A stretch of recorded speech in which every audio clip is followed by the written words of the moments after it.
Assalamualaikum warahmatullahi wabarakatuh. Alhamdulillahirrahmanirrahim. Wabihi nasta'in wa ala umuri dinwadin.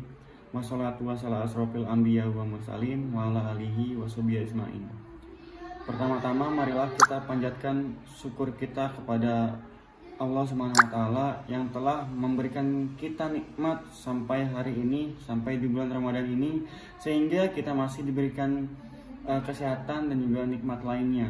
Salawat serta salam juga kita haturkan kepada baginda besar Nabi Muhammad SAW yang telah memberikan kita, yang telah membawa kita daripada zaman jahilah sampai zaman terang benderang. Saya Muhammad Aprija dari Pendidikan Bahasa Inggris semester 6 akan membawakan kultum tentang keutamaan istighfar dan juga sholat malam di bulan Ramadan. Saudara-saudara sekalian, di bulan Ramadan ini adalah kesempatan terbaik bagi kita seorang muslim untuk mengisinya dengan amal kebaikan. Tapi realita kita sebagian besar kaum muslimin malah merasakan lesu di waktu-waktu saat ini. Di antara penyebabnya adalah sudah mulai bosan dengan rutinitas Ramadan. Suasana sambutan terhadap Ramadan telah dirasa usai. Agenda-agenda dan keperluan hari Idul Fitri dan lain-lain. Akan tetapi, penyebab utama yang memicu itu adalah semua dosa-dosa yang kita telah perbuat, yang membuat hati berat untuk beramal. Tidak diragukan lagi, dosa membuat kita berat untuk melakukan ketaatan.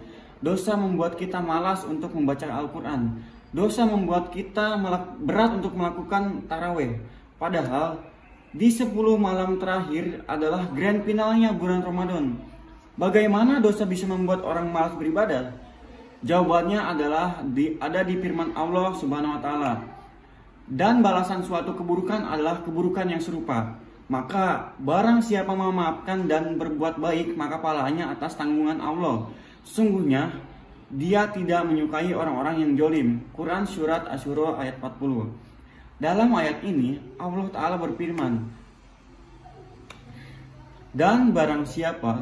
dan balasan suatu keburukan adalah keburukan yang serupa. Artinya, keburukan yang kita lakukan di awal Ramadan menimbulkan keburukan di akhir Ramadan. Keburukan tersebut berupa jauhnya kita dari ketaatan, sehingga menyebabkan kita terlalu jauh pula dari pahala. Padahal pahala di waktu tersebut berlipat-lipat. Bahkan di dalamnya terdapat malam Lailatul Qadar yang lebih baik dari 1000 bulan, atau setara dengan lebih dari 83 tahun.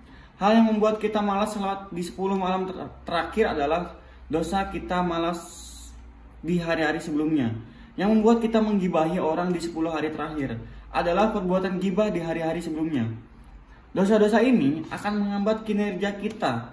Dosa-dosanya adalah beban di pundak-pundak kita. Oleh karena itu, kita perlu memutus rantai dosa ini. Dengan apa? Dengan istighfar dan taubat kepada Allah Subhanahu wa taala.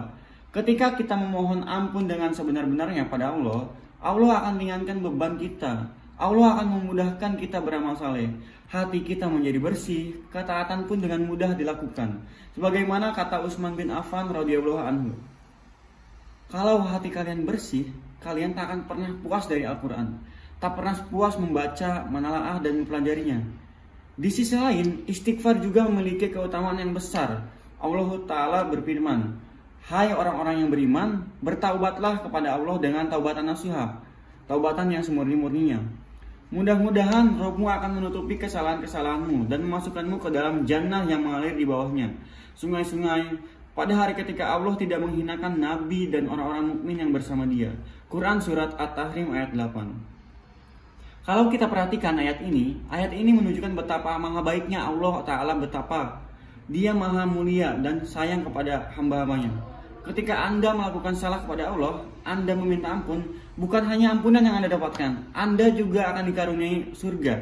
Dalam muamalah kita sesama manusia, kalau kita bersalah kepada seorang, kemudian kita meminta maaf dan orang tersebut maafkan, urusan pun selesai.